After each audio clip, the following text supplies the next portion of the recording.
ओम नमो भगवते वासुदेवाय नमः।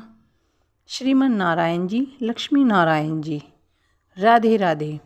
कार्तिक मास शुक्ल पक्ष में प्रबोधिनी एकादशी, जिसको देव उठनी एकादशी भी माना जाता है।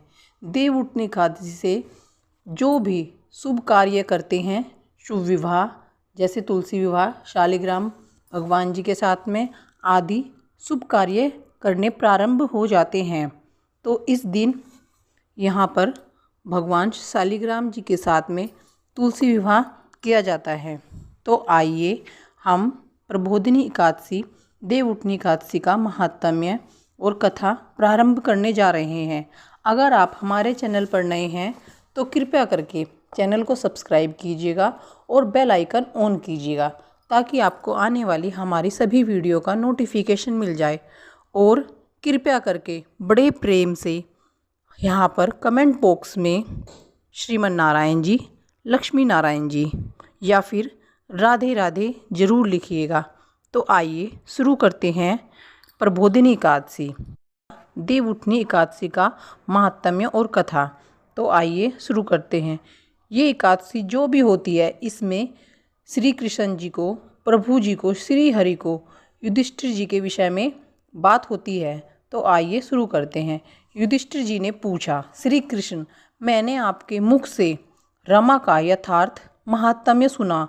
मनद, अब कार्तिक शुक्ल पक्ष में जो एकादशी होती है उसकी महिमा बताइए। भगवान श्री कृष्ण बोले, राजन, कार्तिक के शुक्ल पक्ष में जो एकादशी होती है उसका जैसा वर्णन लोक श्रेष्ठा ब्रह्मा जी ने नारद जी से किया था, वही मैं तुम्हें बतलाता हूँ। नारद जी ने कहा, पिताजी, जिसमें धर्म कर्म में प्रवृत्ति कराने वाले भगवान गोविंद जागते हैं, उस प्रबोधिनी एकादशी का महात्म्य बतलाइए। ब्रह्मा जी बोले, मुनि श्रेष्ठ, प्रबोधिनी का महात्म्य पाप को नाश, पुण्य की वृद्धि तथा उत्तम बुद्धि वाले पुरुषों का मोक्ष प्रदान करने वाला है। समुद्र से लेकर सरोवर तक जितने भी तीर्थ हैं, वे सभी अपने महात्म्य की तभी तक गर्जना करते हैं जब तक कि कार्तिक मास में भगवान विष्णु की प्रबोधिनी तिथि नहीं आ जाती। प्रबोधिनी एकादशी को एक ही उपवास कर लेने से मनुष्य 1000 अश्वमेघ तथा 100 राजसूय यज्ञ का फल पा लेता है। बेटा जो दुर्लभ है, जिसकी प्राप्ति असंभव है तथा जिसे त्रिलोक में किसी ने भी नहीं देखा है, ऐसी वस्तु के लिए भी याचना करने पर प्रबोधिनी एकादशी उसे देती है। भक्तिपूर्वक उपवास करने पर मनुष्य को हरिबोधिनी एकादशी ऐश्वर्य, संपत्ति, उत्तम बुद्धि, राज्य तथा सुख प्रदान करती है। मेरु पर्वत के समान जो बड़े बड़े पाप हैं, उन सबको यह पाप श्रेणी प्रबोधिनी एक ही उपवास से भस्म कर देती है। पहले के हजारों जन्मों में जो पाप किए गए हैं, उन्हें प्रबोधिनी की रात्रि का जागरण रुई की ढेरी के समान भस्म कर डालता है। जो लोग प्रबोधिनी एकादशी का मन से ध्यान करते हैं तथा जो इसके व्रत का अनुष्ठान करते हैं, उनके पितृ नरक के दुखों से छुटकारा पाकर भगवान विष्णु के परम धाम को चले जाते हैं। ब्रह्मांड, अश्वमेघ आदि यज्ञों से भी जिस फल की प्राप्ति कठिन है, वह प्रबोधिनी एकादशी को जागरण करने से अनायास ही मिल जाता है। संपूर्ण तीर्थों में नहाकर सुवर्ण और पृथ्वी दान करने से जो फल मिलता है, वह श्री हरि निमित्त जागरण करने मात्र से ही मनुष्य प्राप्त कर लेता है। जैसे मनुष्य के लिए मृत्यु अनिवार्य है, उसी प्रकार धन संपत्ति मात्र भी क्षण भंगुर है। ऐसा समझकर एकादशी का व्रत करना चाहिए। तीनों लोकों में जो कोई भी तीर्थ संभव है, वे सब प्रबोधिनी एकादशी का व्रत करने वाले मनुष्य के घर में मौजूद रहते हैं। कार्तिक की हरिबोधिनी एकादशी पुत्र तथा पौत्र प्रदान करने वाली है। जो प्रबोधिनी को उपासना करता है वही ज्ञानी है, वही योगी है, वही तपस्वी और जितेंद्रियां है तथा उसी को भोग और मोक्ष की प्राप्ति होती है। बेटा, प्रबोधिनी एकादशी को भगवान विष्णु के उद्देश्य से मानव जो स्नान, दान, जप और होम करता है वह सब अक्षय होता है। जो मनुष्य उस तिथि को उपवास करके भगवान माधव की भक्ति पूर्वक पूजा करते हैं वे 100 जन्मों के पापों से छुटकारा पा जाते हैं। इस व्रत के द्वारा देवेश्वर जनार्दन को संतुष्ट करके मनुष्य संपूर्ण दिशाओं को अपने तेज से प्रकाशित करता है, श्री हरि के वैकुंठ धाम को जाता है। प्रबोधिनी को पूजित होने पर भगवान गोविंद मनुष्य के बचपन, जवानी और बुढ़ापे में किए हुए 100 जन्मों के पापों को चाहे वे अधिक हों या कम धो डालते हैं। अतः सर्वदा प्रयत्न करके संपूर्ण मनोवांछित फलों को देने वाले देवाधिदेव जनार्दन की उपासना करनी चाहिए। बेटा नारद, जो भगवान विष्णु के भजन में तत्पर होकर कार्तिक में पराय अन्न का त्याग करता है वह चंद्रायण व्रत का फल पाता है।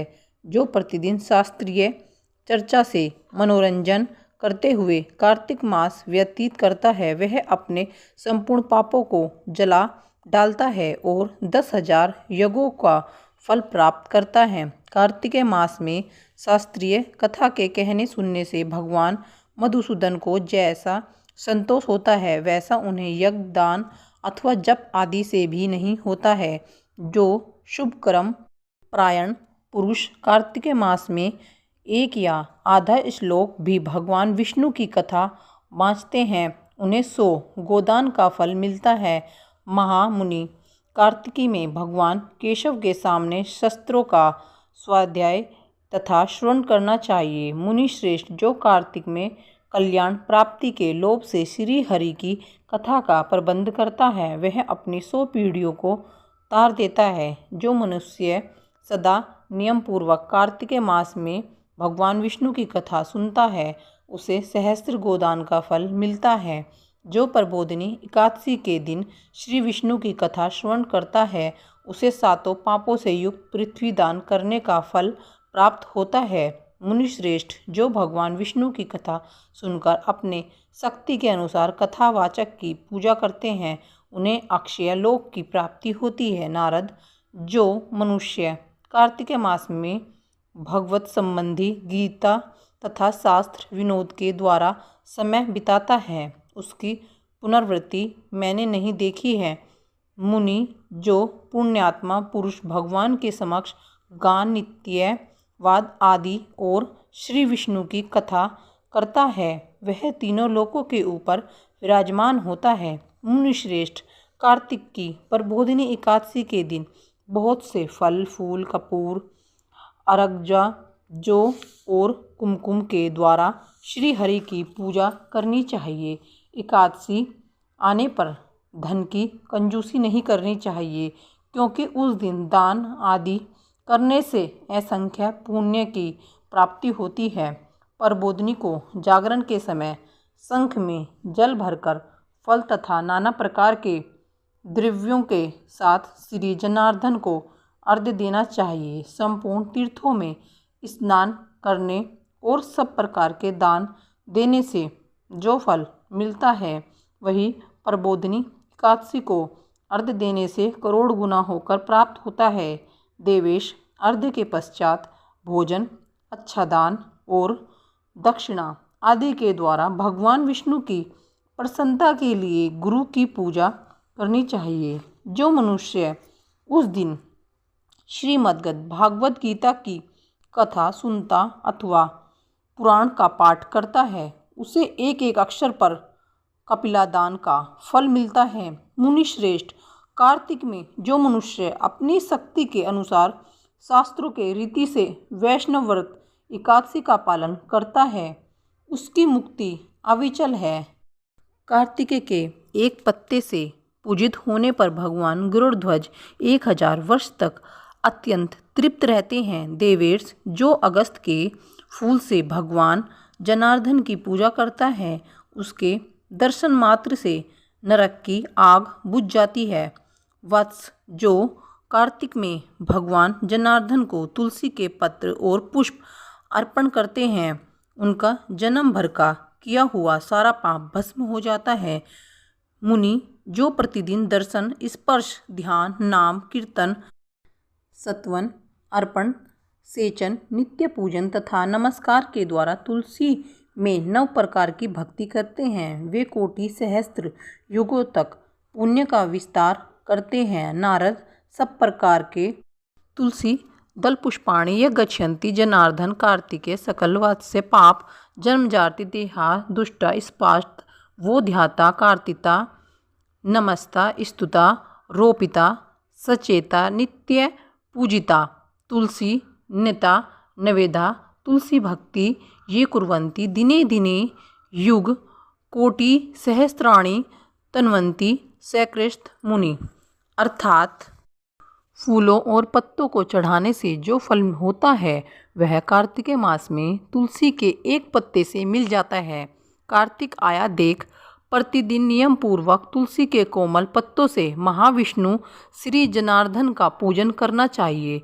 100 यज्ञों द्वारा देवताओं को यजन करने और अनेक प्रकार के दान देने से जो पुण्य होता है वह कार्तिक में तुलसी दल मात्र से केशव की पूजा करने पर प्राप्त हो जाता है।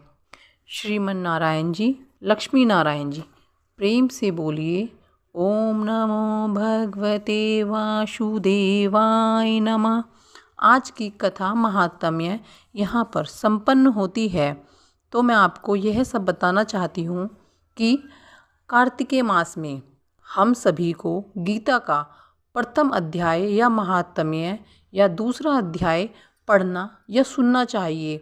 बहुत अधिक फल प्राप्त होता है, सुनने मात्र से भी बहुत अधिक फल की प्राप्ति होती है। श्री हरि विष्णु की भक्ति और रात्रि में जागरण करने से बहुत अधिक फल की प्राप्ति होती है। श्री हरि नाम में अनेक शक्ति और वह चक्रधारी सभी पापों को नष्ट करने वाले होते हैं। प्रेम से बोलिए ओम नमो भगवते वासुदेवाय नमः। कमेंट्स बॉक्स में ओम नमो भगवते वासुदेवाय या राधे राधे लिखना नहीं भूलिएगा। धन्यवाद। अगर किसी ने हमारे चैनल को सब्सक्राइब ना किया हो तो कृपया करके सब्सक्राइब कीजिएगा और बेल आइकन ऑन कीजिएगा ताकि आपको हमारे आने वाले सभी वीडियो का नोटिफिकेशन मिल जाए। और गीता का प्रथम अध्याय और महात्म्य हमने अपनी वीडियो में डाला है, आप देख सकते हैं।